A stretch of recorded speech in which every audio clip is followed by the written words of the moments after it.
El mensaje que tengo esta tarde se llama la apostasía. La apostasía. Rápidamente les doy el bosquejo. Voy a tratar en primer lugar de hacer un análisis de la geopolítica, de lo que está pasando en el mundo en 5 o 10 minutos. Va a ser importantísimo para que todos los que están dormidos todavía despierten y se den cuenta el mundo que estamos viviendo. En segundo lugar, voy a contestar la pregunta: ¿qué es la apostasía? Y finalmente, principales causas de la apostasía. Muy bien, veamos algunas condiciones del mundo rápidamente. Tuvimos una pandemia del 2020 al 2022-23 aproximadamente, y fue uno de los ensayos más grandes que Satanás ha planeado, ideado, organizado y desarrollado, porque así como cuando vino Cristo, Juan el Bautista era el antecesor y el que le pavimentaría el camino a Cristo, si es verdad que somos la última generación y que los casos del Apocalipsis se oyen en el cielo, Satanás tiene que tener también sus precursores, y tiene que haber una pavimentación, una preparación, sobre todo psicológica y espiritual, de los seres humanos, para que cuando este hombre surja en medio de la política y los gobiernos mundiales, el mundo esté preparado para recibirle. Una de las cosas que eran necesarias para que el anticristo surgiera es la tecnología que estamos viviendo. El anticristo no podía venir en el siglo XX porque no teníamos la tecnología que había en aquel entonces. Tenemos una teología que ya vamos a hablar rápidamente de ella, que ha superado lo que el ser humano se podía imaginar. En segundo lugar, vimos la invasión de Rusia a Ucrania, que se encuentra en Ezequiel capítulo 38. Esta zona de Ucrania es la zona de Magog. En Ezequiel se profetiza una invasión de Rusia, Irán, Turquía, Sudán, Libia, Etiopía e Irán en contra de Israel en los tiempos en que estamos viviendo. Pero dice la Biblia que Gog, el líder de esta invasión, va a ser el que va a dirigir a los magogitas. Y en la Biblia encontramos no los nombres geográficos, que actualmente en Irán, por ejemplo, no aparece en la Biblia con ese nombre, aparece con el nombre de Persia, porque hasta 1935 se le cambió el nombre a Irán. En el 79 la República Islámica de Irán. Entonces la Biblia nos muestra Magog. Magog es la zona geográfica entre el Mar Negro y el Mar Caspio, al norte oriente de Europa, e involucra Ucrania, involucra Kazajistán, Kirguistán, Kuzikistán, Afganistán y todas estas repúblicas que se dividieron del comunismo en 1991. Ante nuestros ojos, este panorama, esta alianza de naciones profetizada hace 2700 años, está delante de nuestros ojos. Y este año la alianza se hace entre Rusia, China, Irán, y hace 3 semanas se une Arabia Saudita con el propósito principal de desbancar este año al dólar como la moneda que rigió desde la Segunda Guerra Mundial, los petrodólares. Desde la Segunda Guerra Mundial ninguna nación podía comprar si no era en dólares. Pues esto se acabó y esto va a hundir económicamente a Estados Unidos por los 33 trillones de dólares que tiene de deuda. En tercer lugar, entramos al transhumanismo. Personas completamente psicópatas que están propagando. Estamos hablando de científicos, por el amor de Dios. Estamos hablando no de personas marihuanas, están peor que marihuanos, eso sí.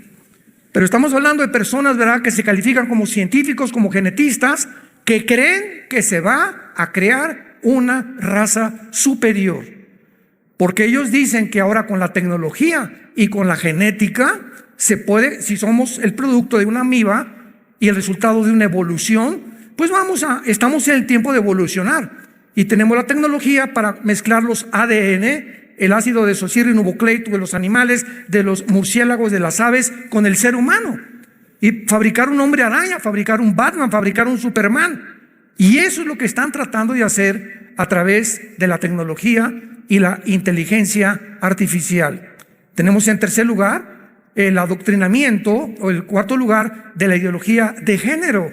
se ha comenzado a imponer en las naciones de Europa y ahora casi toda Latinoamérica, que vienen un grupo o una élite de personas multimillonarias que llegan a determinado país. ¿Cuál es tu deuda externa, Argentina? ¿Cuál es tu deuda externa, Colombia? Pues debemos 100 millones de dólares como un ejemplo. Te pagamos tu deuda, pero vas a imponer en todas las escuelas la ideología de género.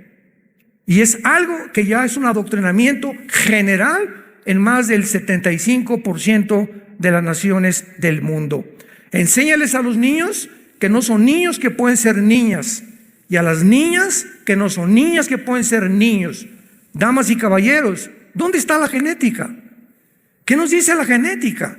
Que la mujer, le preguntaron a la secretaria de salud de Estados Unidos, ¿nos podría usted decir que es una mujer? Vean ustedes la entrevista, no supo qué contestar. ¿Qué es una mujer? Es una mujer que tiene cromosomas XX. ¿Pero por qué no quiere contestar eso? Porque ahora hay muchos géneros. ¿Quién es un varón? El que tiene el cromosoma Y. Así que si tú tienes el cromosoma Y, eres varón. Y si tu mente te dice que no eres lo que genética y biológicamente eres, tu problema es mental. Los demonios han tratado de alterar tus neuronas y de cambiar tu identidad para confundir nuestro género, estupidizarnos, adoctrinarnos, haciéndonos creer que no somos lo que Dios nos creó, para confundir nuestro género, nuestra identidad. Y cuando un ser humano la pierde, el 65% de los operados en transgénero, ve las estadísticas en Estados Unidos, googléalo, se suicidan. El 65% de las personas que han tratado de cambiar su sexo se matan, tarde o temprano se quitan la vida. Tenemos en quinto lugar el aumento de la maldad y el satanismo. Escuchen esto. En los últimos premios Grammy en Estados Unidos, 2 transgéneros dirigieron todo este espectáculo. Sam Smith y Ken Petras, que son 2 personas transgénero, vestidos de diablos y cantando la canción Unholy, que significa sin santidad, e insultando a Dios. En los premios Grammy, el pasado Birmingham, en Inglaterra, hubo la ceremonia de apertura de los Juegos de las Naciones del Bienestar Común, representando a 72 naciones. Sacaron una torre, como la Torre de Babel. Qué coincidencia, vean ustedes. Y sacaron a un toro como una bestia. Y pusieron a puras mujeres semidesnudas, jalando con cadenas al toro, y todas las demás mujeres, como 300 o 400 mujeres, adorándolo al toro o a la bestia, como realmente que la bestia había nacido en el mundo. ¿Quién les dijo que en Apocalipsis 17 la bestia representa al anticristo? ¿Se dan cuenta cómo comenzamos a unir todas las piezas del rompecabezas y nos da un panorama general que nos abre los ojos?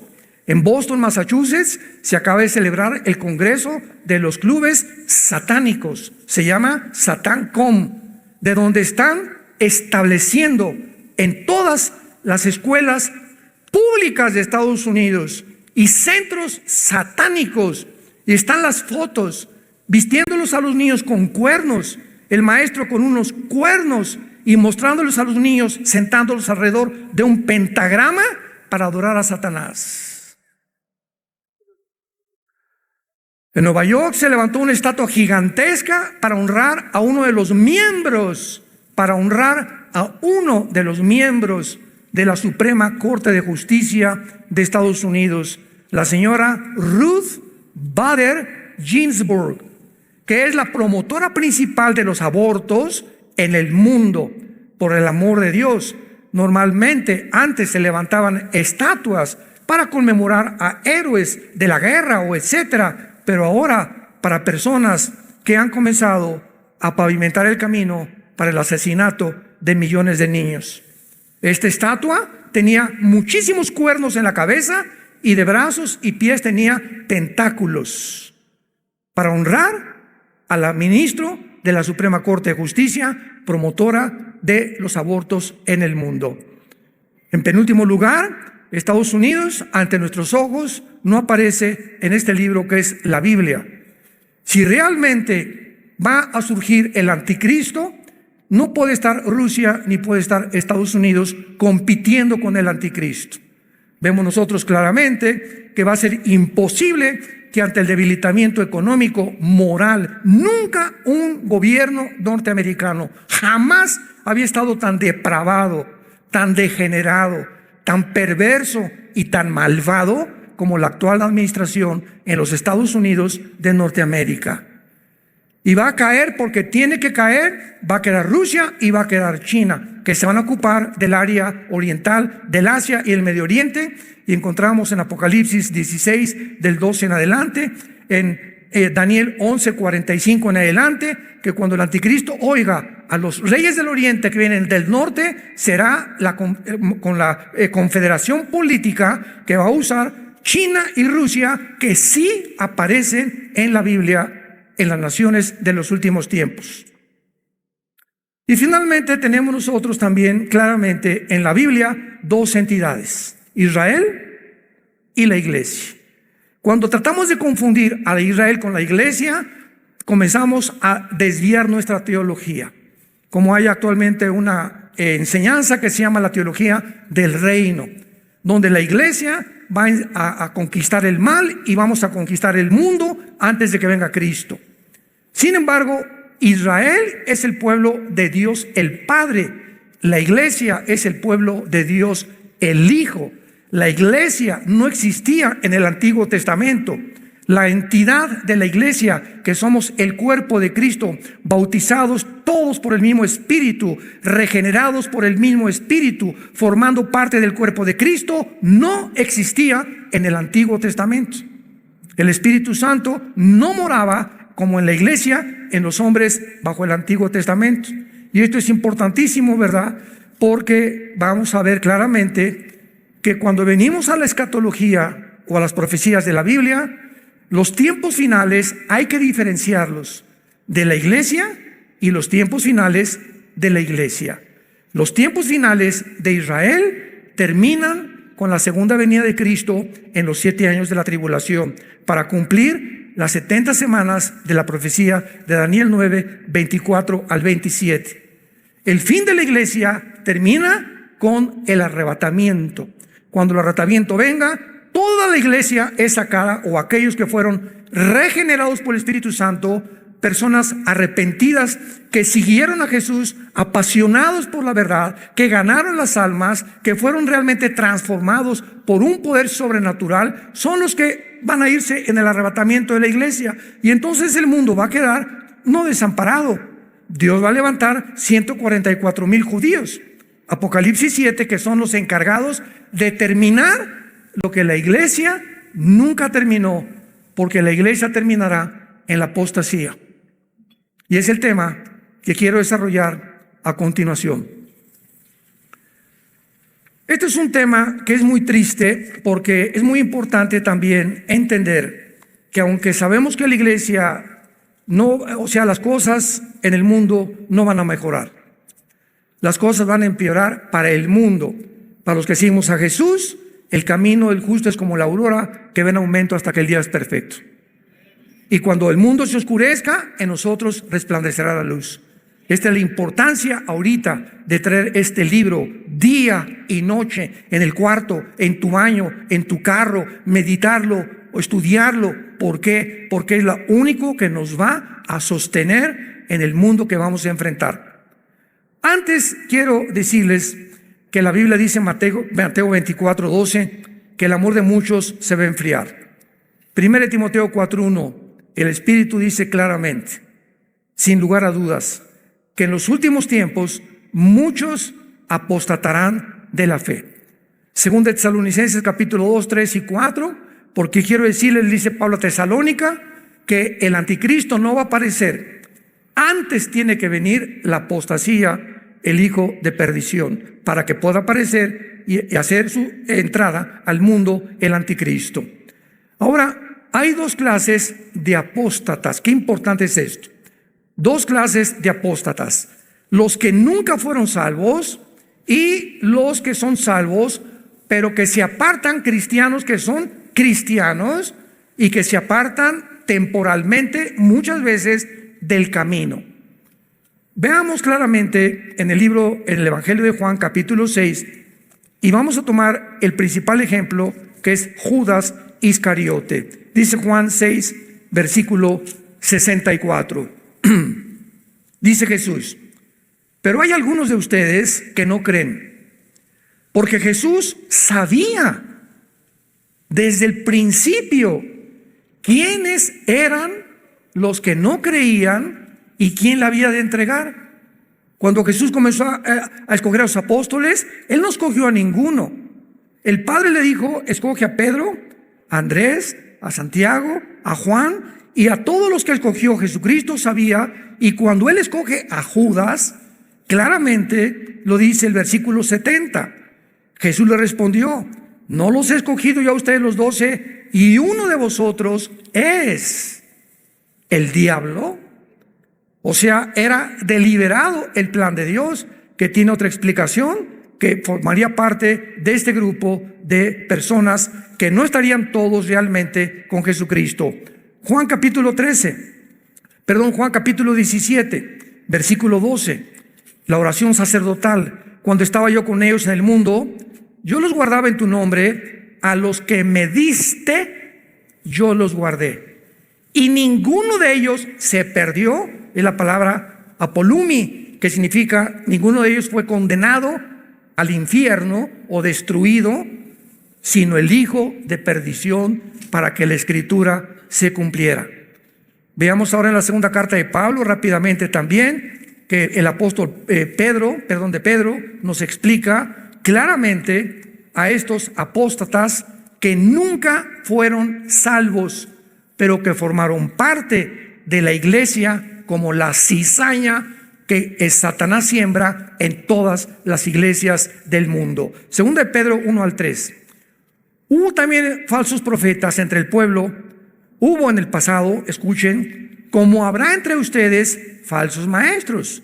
O sea, en el pasado hubo falsos profetas, falsos maestros, que en la iglesia va a haber exactamente lo mismo, que introducirán encubiertamente herejías destructoras y negarán al Señor que lo rescató, atrayendo sobre sí destrucción repentina, y muchos seguirán sus disoluciones. Está hablando de personas que pertenecen a la iglesia, por causa de los cuales el camino de la verdad será blasfemado, y por avaricia harán mercadería de vosotros con palabras fingidas. Sobre los tales ya de largo tiempo la condenación, o sea, la poleia, la destrucción, el juicio final, no se tarda. Está diciendo el apóstol Pedro: estos que están en la iglesia, muchos como maestros, muchos como pastores, muchos como apóstoles, muchos como profetas, no son lo que son, y están condenados al infierno, porque entraron encubiertamente a tratar de desviar a la iglesia. Vean ustedes estas frases tan importantes. La condenación no se tarda. Luego en el versículo 9, serán castigados en el día del juicio. Versículo 12, perecerán en su propia perdición. Versículo 14, más duro, son hijos de maldición. Versículo 19, son esclavos de corrupción, porque el que es vencido por alguno es hecho esclavo del que lo venció. Ciertamente, si habiéndose ellos escapado de las contaminaciones del mundo, por el conocimiento del Señor y Salvador Jesucristo, enredándose otra vez en ellas, son vencidos, su postrer estado viene a ser peor que el primero, porque mejor les hubiera sido no haber conocido el camino de la justicia, que después de haberlo conocido, volverse atrás del santo mandamiento que les fue dado. Versículo 22, mucha atención. Les ha acontecido el verdadero proverbio: el perro vuelve a su vómito y la puerca lavada al cieno. Todas estas personas del capítulo 2 de segunda de Pedro eran apóstatas que se habían metido a la iglesia y que nunca fueron salvos. ¿Por qué usa un proverbio de Salomón el apóstol Pedro? Les ha pasado lo que al perro. El perro vomita, y ustedes saben, los que tenemos animales, que vuelve a comerse el vómito. ¿Por qué lo hace? Pues porque es perro. Tendría que llegar a ser gato, conejo, para no hacer lo que su naturaleza le implica. Y el puerco, oink, oink, oink, oink, oink, oink, lo sacas del lodo, le echas Chanel, le pones champú y regresa al lodo porque es su naturaleza. ¿Qué está diciendo el apóstol Pedro? Que todas estas personas nunca su naturaleza fue cambiada. Por eso entran, conocen, les gusta la Biblia, van el domingo, etcétera, etcétera, por un tiempo. Viene la pandemia, miles de cristianos ya nunca regresaron. Pastores que tampoco regresaron, iglesias que cerraron. Y comienza Dios a meter la escoba, usándolo para nuestro bien, para comenzar a limpiar la iglesia. Estas personas nunca fueron cristianas. Dice 1 Juan 2:19, salieron de nosotros, pero no eran de nosotros. Porque si hubieran sido de nosotros, hubieran permanecido con nosotros, de donde salieron, para que se manifestara que no todos son de nosotros. Y por eso está en debate la famosa doctrina de que si se pierde la salvación o que si no se pierde la salvación. Oye, hermano, pero es que este hermano estuvo 10 años y pues perdió la salvación. No perdió la salvación, nunca fue salvo. Nunca tuvieron la regeneración del Espíritu Santo. Lo vamos a ver más adelante. Vayamos al libro de Judas antes de Apocalipsis, para que no se vayan a Génesis. Dice Judas, versículo 4, porque algunos hombres han entrado, toda la carta de Judas es para prevenir de los que entran a la iglesia, que se dicen cristianos, pero son los apóstatas que nunca fueron salvos. Muchos han entrado encubiertamente, los que desde antes habían sido destinados para esta condenación, hombres impíos que convierten el libertinaje la gracia de nuestro Dios y niegan a Dios, el único soberano, y a nuestro Señor Jesucristo. Ahí me han dicho, oiga hermano, pero usted predica la gracia y que no se pierda la salvación. Bueno, pues digo, como no se pierde la salvación, voy a hacer lo que me da la gana. Eso es tomar como libertinaje la gracia de Dios, porque Gálatas capítulo 5 dice, a libertad fuimos llamados con la única condición que no usemos esta libertad como ocasión para la carne. Entonces, si tú dices, como no pierdo la salvación, me voy a portar mal, no eres cristiano. Porque el que es cristiano realmente se humilla delante de Dios. Señor, ya la regué, regresé al alcohol, pero como soy cristiano, Dios al que ama, disciplina, Hebreos 12. Y Dios azota a los que son verdaderamente cristianos. Dios no deja a un cristiano que se aleja 6 meses. Muchos, en mi familia yo tengo personas que caminaron con nosotros, se convirtieron con nosotros y muchos se alejaron por X razones, pero regresaron y de la oreja. Porque Dios los regresa al corral y métase otra vez al corral. ¿Por qué? Porque eran salvos. Pero si tienes ya mucho tiempo que te has alejado y no te ha pasado nada y sigues divirtiéndote, la dolce vita y por aquí y por allá, no es verdad que nunca fuiste salvo.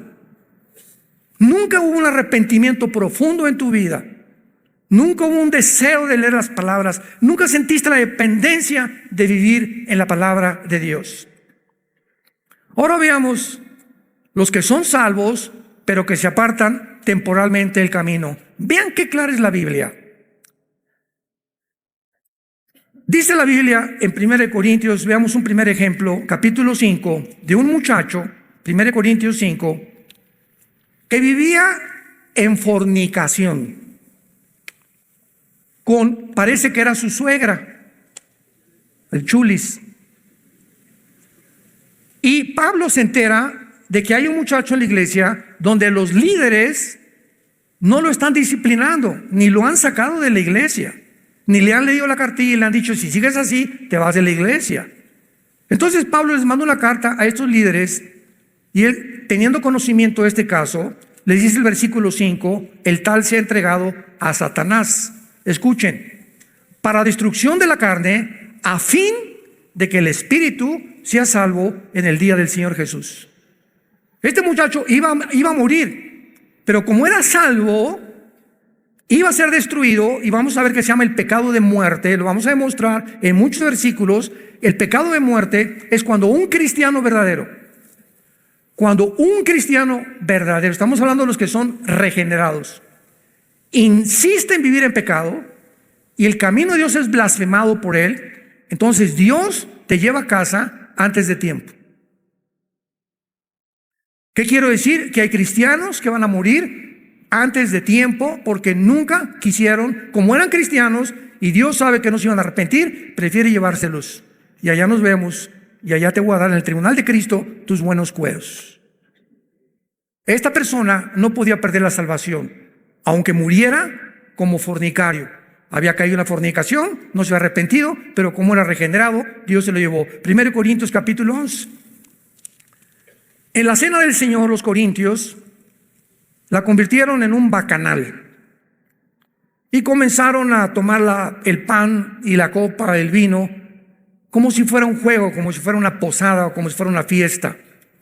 Y Pablo se enoja muchísimo y les escribe a esta iglesia y les dice, versículo 27, 1 Corintios 11, de manera que cualquiera que coma este pan o bebe esta copa del Señor indignamente, o sea, significa sin respeto en el original griego, que te la tomas como si fuera una Coca-Cola o el pan como si fuera una concha de la tía arroz. Será culpado del cuerpo y de la sangre del Señor.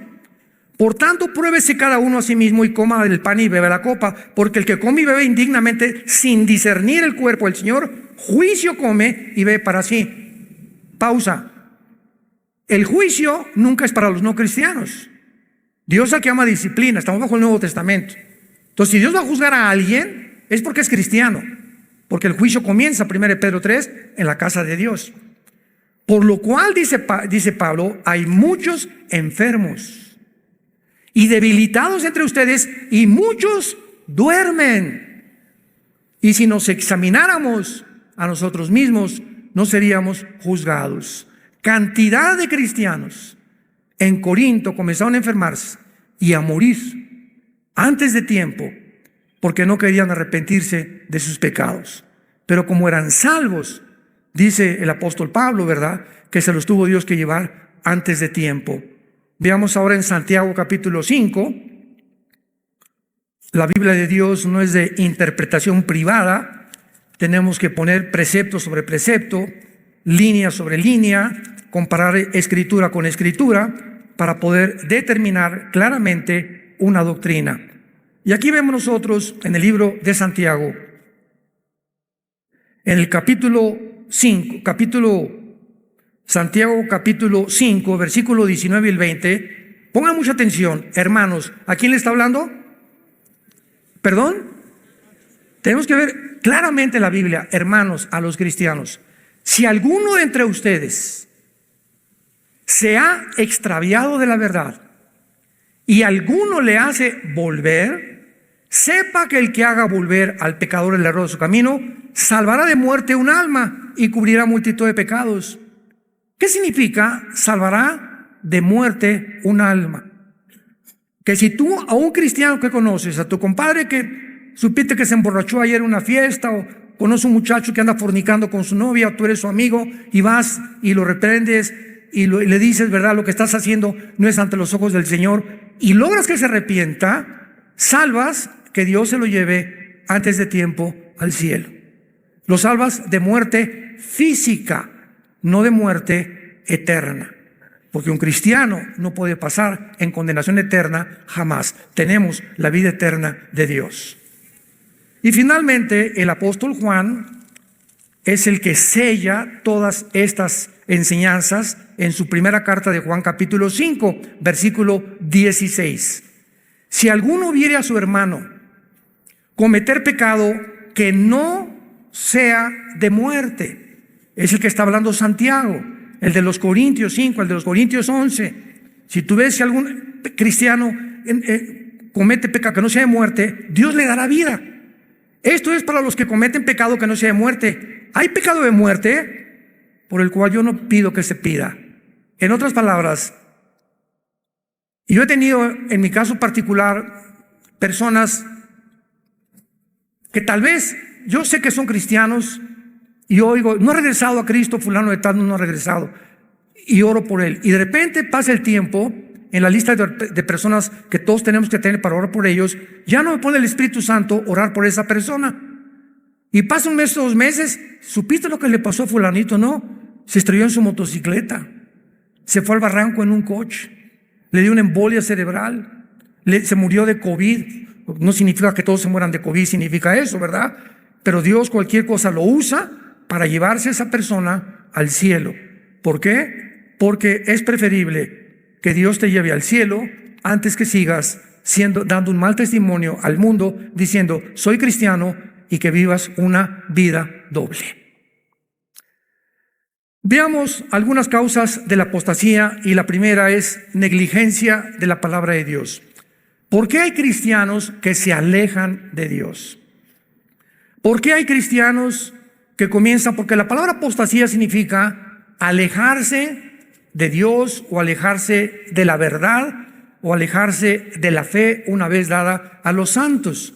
Es la palabra griega apistemi, con ph intermedia, apisteme, separarse, dejar el camino, en otras palabras, brincarte las trancas del rebaño y meterte al bosque donde están los lobos. No hay más que un destino, la muerte, los lobos te van a comer, el mundo te va a comer. Entonces hay cristianos, ¿verdad?, que comienzan a tratar o se brincan las trancas simplemente porque no han entendido que este libro nos fue dado para sostenernos. No solo de pan vivir el hombre, mas de toda palabra que sale de la boca de Dios. Yo antes de ser cristiano comía porque es alimento a mi cuerpo, bebía porque es alimento a mi sangre. Entonces me sostenía físicamente del alimento físico. Pero ahora que soy cristiano, nunca me imaginé, porque la Biblia me revela que somos espíritu. Espíritu, sí, aparte de tu alma tienes un espíritu. Y ese espíritu necesita alimento.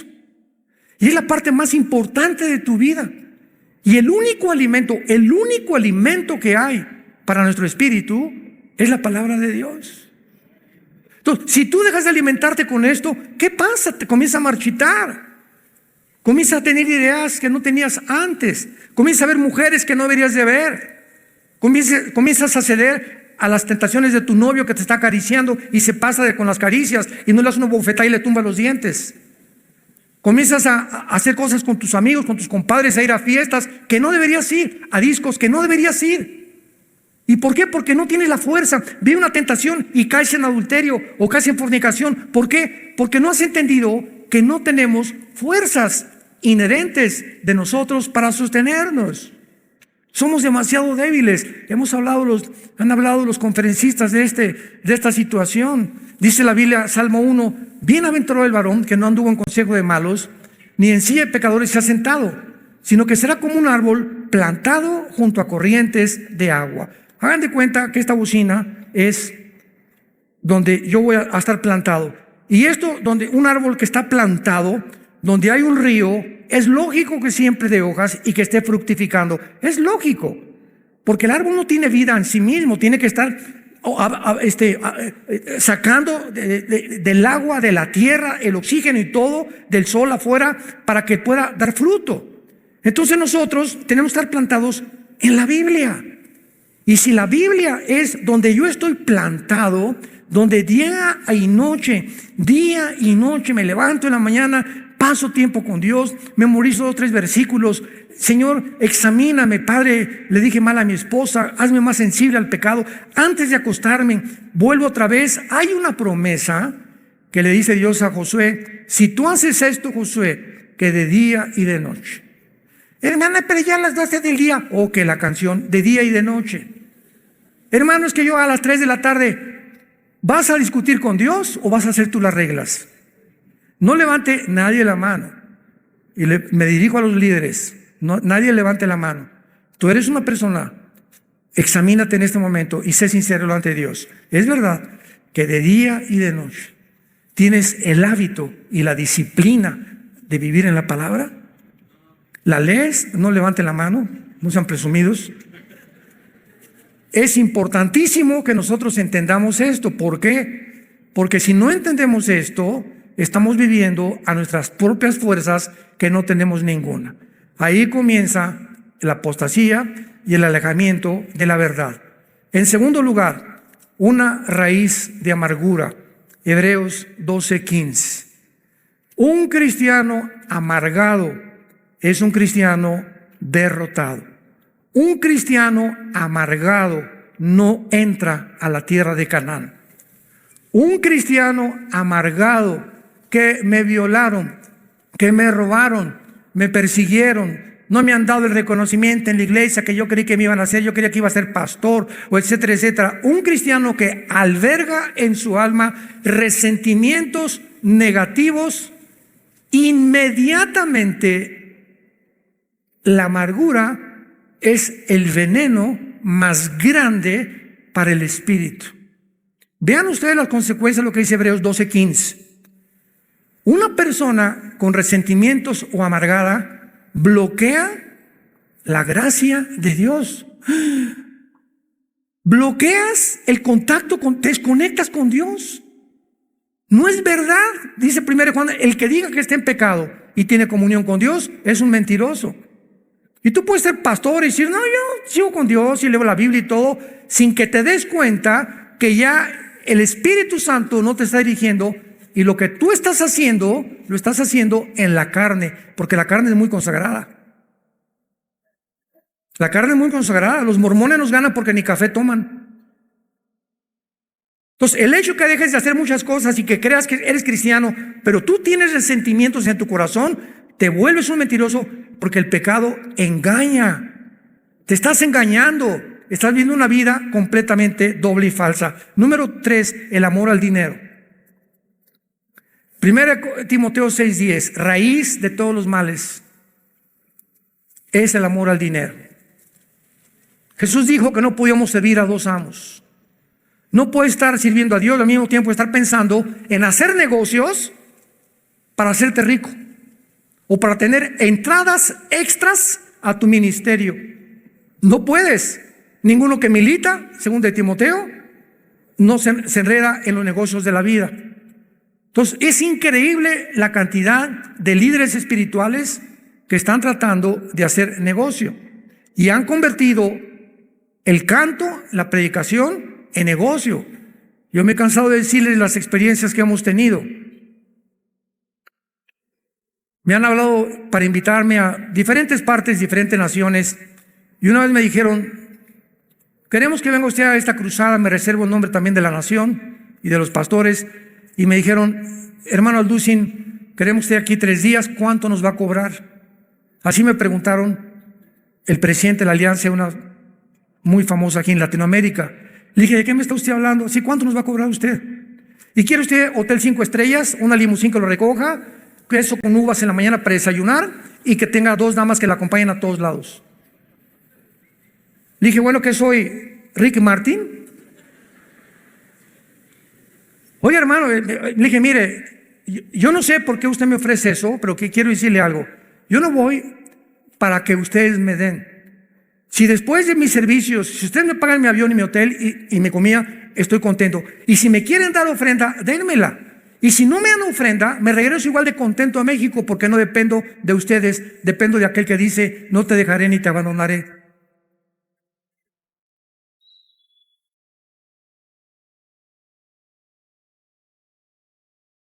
¿De quién estamos dependiendo? Dios nos va a probar, ¿eh? ¿De quién estamos dependiendo? ¿A quién miras para tu sustento? ¿A quién estamos mirando para nuestro sustento? ¿A los hombres? ¿Lo que nos pueden dar? Si te corren del trabajo, ¿crees que Él es el proveedor, el que te contrató para el trabajo? ¿O tus convicciones delante de Dios? El amor al dinero. En cuarto lugar, no tener temor de Dios. ¿Qué es el temor de Dios? La conciencia continua que Dios nos observa las 24 horas del día. Génesis 16:13, tú eres Dios que ve. Proverbios 15:3, los ojos de Jehová están en todo lugar, mirando a los buenos y a los malos. Salmo 139, del 1 al 3, oh Jehová, tú me has examinado, me has conocido, has entendido desde lejos mis pensamientos, todos mis caminos. Desde que me levanto hasta que me acuesto, te son conocidos. 2 Corintios 5:10, porque es necesario que todos comparezcamos ante el tribunal de Cristo, para que cada uno reciba según lo que haya hecho mientras estaba en el cuerpo. Proverbios 5:21, porque los caminos del hombre están delante de Jehová, y Él considera todas sus veredas. Temer a Dios es saber que te está viendo cuando nadie te está viendo. Muchos de ustedes hacen lo que hacen cuando nadie los ve porque ya perdieron el temor de Dios. Nadie me ve. José estaba en un palacio con la esposa de Potifar, le decían la leona de Tlacomulco. Pepillo, ven para acá, y lo jalaba y le quitaba y nadie lo veía, no había nadie en el palacio. Y José responde: ¿cómo había yo de meterme contigo y perder el temor de Dios? El día que creamos que porque nadie nos ve, hacemos las cosas a escondidas, o nadie me ve, ahorita puedo ver un canal de pornografía. O cuando viajamos en el hotel y estamos solos, somos atacados por cientos de demonios para que podamos tener o ver pornografía. Cuando hacemos eso, ¿por qué lo hacemos? Porque no tenemos temor de Dios. Y cuando comienzas a tener temor de Dios, porque sabes que Dios nos ve, nos examina, sabe lo que piensas, lo que soñamos, todos nuestros caminos le son conocidos, vivimos delante de Él en santidad. Cuando se pierde el temor de Dios, se pierde todo absolutamente en la vida. Y finalmente, la apostasía viene en hombres sin carácter, que no tienen una vida disciplinada para estudiar la Biblia. Un pastor debe pasar 5, 6, 7 horas diarias, con concordancia, diccionario bíblico, comentarios, estudiando, buscando raíces, leyendo libros cristianos. Un cantante de ópera, Bocelli, vocaliza 5 horas diarias. Pavarotti, 6 horas diarias vocalizaba. Renata Callis, María Callas, los cantantes de ópera, todos. Un karateca, cinta negra, tiene que practicar 4 o 5 horas diarias. Pianistas, cantantes. Y nosotros que servimos a Dios, creemos que estamos en cualquier cosa cuando estamos atacados en un mundo espiritual. ¿Qué alimento le puedes dar a tu familia, a tu iglesia, cuando no tienes tiempo para Dios? Y tus sermones ya son los de hace 3 o 4 años, que te los fusilaste no sé de quién. ¿Por qué? Porque no tienes el tiempo para Dios. Personas sin amor por las ovejas, profesionales del ministerio. ¿Cuántos pastores están simplemente por el sueldo y no por el amor a la obra de Dios? Y Dios nos prueba los motivos por los cuales estamos sirviendo a Dios. Sin amor por la esposa y la familia. Les decía en la comida ahorita a los pastores, entramos a muchas iglesias y la esposa por allá, el pastor por acá y las ovejas. Oye, yo ni siquiera sabía que estaban casados. Nunca los ven de la mano, nunca los ven juntos, nunca los ven caminar, nunca ven que el pastor pellizque de vez en cuando a la esposa, que se dan besitos de vez en cuando. No se puede vivir una vida sin amor por la esposa, sin tenerla como reina, sin saber que es importantísimo que el matrimonio es 2 juntos persiguiendo el mismo objetivo. Nada de que yo soy espiritual y mi esposa se quedó. Pues te vas a esperar a que levantes a tu esposo, porque tú no puedes caminar solo sin tu esposo, y te vas a tener que esperar, ministrarla a ella o arreglar algún asunto, alguna raíz de amargura que tenga contra ti, porque es importantísimo que los 2 caminemos juntos. Y finalmente, ¿verdad? Con amor a la popularidad. Como decía Chuy, siempre predicadores que siempre quieren hacerse graciosos sin contar chistes. Digo, no está malo contar chistes de vez en cuando, ¿no? Pero cuando ya el sermón es de 50% de chistes y ves la actitud del predicador que, oye, tengo aquí 2 años en la iglesia, no he oído al pastor un mensaje del arrepentimiento. Nunca ha predicado contra el pecado. Nunca ha predicado contra el juicio final. Nunca ha predicado del rapto. Nunca ha predicado del infierno. Ten cuidado en la iglesia en que estás. Porque son cristianos o son líderes espirituales que están tratando simplemente de agradar a la gente. Ahora finalmente hay un gran movimiento que se llama el movimiento ecuménico, donde el Papa comenzó con Pablo II en la ciudad de Isis, en Italia, junto a brujos, hindúes, mormones, musulmanes, zoroastristas, etcétera, etcétera, para reunirlos a todos a una sola religión y estar bajo el paraguas del Vaticano.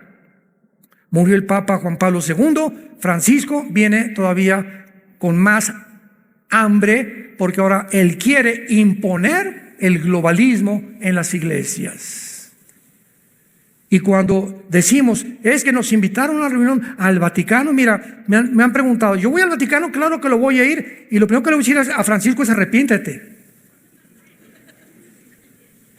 Yo no vengo aquí, ¿verdad?, a decirte ni que a salir para que esté retratado como una celebridad. Si yo pierdo mis convicciones y me vendo y comienzo a buscar popularidad simplemente para que me digan, como Francisco, o para ganar a más católicos que se visiten más a YouTube, o para vender mis libros, me estoy prostituyendo el llamado que Dios me ha hecho. No nos vendamos. Somos hijos e hijas de Dios, somos líderes de Dios. No nos rebajemos a lo que el mundo, a la corrupción que el mundo está. Que por cualquier plato de lentejas venden completamente su ministerio. Y fuimos llamados para vivir en la verdad, ser apasionados por la verdad, morir por la verdad y predicar el evangelio, predicar la palabra de Dios. Oremos. Bendito sea el Dios y Padre de Jesucristo nuestro Señor, que nos ha hecho renacer para una esperanza viva, que nos ha santificado mediante el Espíritu Santo, salpicados con la sangre de Cristo, para obedecer la fe, para obedecer la verdad, para seguir el camino de la santidad. Y si me invocáis, dice el Señor, si me llamas Padre, es importante que andes bajo el temor durante todo el tiempo de tu peregrinación. Siempre recuerda el enorme, incalculable precio que hizo mi hijo en esa cruz. Fue crucificado, fue enterrado y fue resucitado a los 3 días. Despreciado y desechado entre los hombres, varón de dolores, escondimos de él el rostro, fue menospreciado y no le estimamos. Mas ciertamente llevó él nuestras enfermedades, llevó nuestros dolores. Nosotros le tuvimos por azotado de Dios, herido y abatido. Mas él, como una oveja, no abrió su boca. Como una oveja fue al matadero,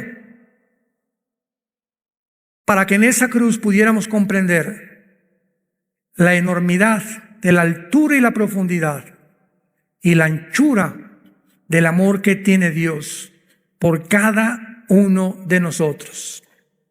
Que si no escatimó a su Hijo, ¿cómo no nos dará todas las cosas sin que nosotros se las pidiéramos? Gracias, Señor Jesús, por tan grande sacrificio, por tu sangre preciosa que nos limpia de toda maldad. Y en esta tarde hay muchos de ustedes que me escuchan o a través de los medios de comunicación y redes sociales, que tal vez nunca en tu vida te has arrepentido, nunca te has dado la media vuelta para volver en contra del camino que llevas hasta este momento. ¿Por qué no lo has hecho? Porque para que tengas el poder de volverte a Dios, necesitas arrepentirte. Y si Dios ve tu arrepentimiento y le dice, Señor, ya no quiero seguir haciendo lo que estoy haciendo, ya no quiero seguir el camino en el que estoy caminando, ayúdame, ten misericordia de mí, pecador. Dios, que es grande en misericordia, te abre los brazos y te dice, ven, acércate a mí, que soy manso y humilde de corazón, y vas a encontrar descanso para tu alma. ¿Qué tengo que hacer? Me preguntarás. Si en esta noche puedo yo arreglar mis cuentas con Dios. Número 1, arrepiéntete de tus pecados. Cree que en esa cruz Cristo pagó por ti con su sangre preciosa y que a los 3 días resucitó de entre los muertos. Y dile estas palabras: con todo tu corazón. Señor mío y Dios mío, perdóname. Lávame con tu sangre preciosa de mis maldades, porque creo pagaste por ellas en la cruz. Y como creo que resucitaste, Señor Jesús, te pido en este instante que entres a mi vida. Te recibo como mi Señor, como mi Salvador de mi alma. Y viviré tranquilo de aquí en adelante por saber que el día que yo muera, de cualquier cosa que tú me llames, moriré en paz. Porque tus ángeles me estarán esperando al pie de mi cama para reunirme contigo por toda la eternidad. En el nombre de Jesús. Amén. Gracias a Dios por su palabra. Los cielos y la tierra pasarán, pero mis palabras nunca pasarán.